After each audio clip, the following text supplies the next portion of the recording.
How to make booklet in Google Docs. Hello everyone, welcome back to our channel. If you're confused about how to make a booklet in Google Docs, you're in the right place.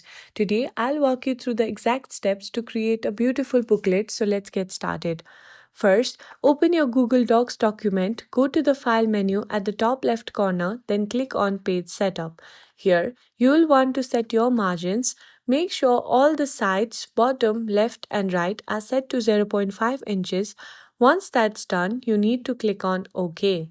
Next, let's format the document to have two columns. Click on Format in the menu, then hover over columns, select More options. Here, choose 2 for the number of columns and make sure the line between the column box is checked.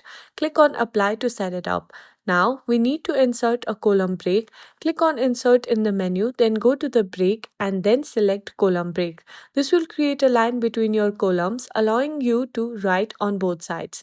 And that's it, you have successfully created a booklet in Google Docs. If you found this video helpful, please hit that subscribe button for more tutorials like this.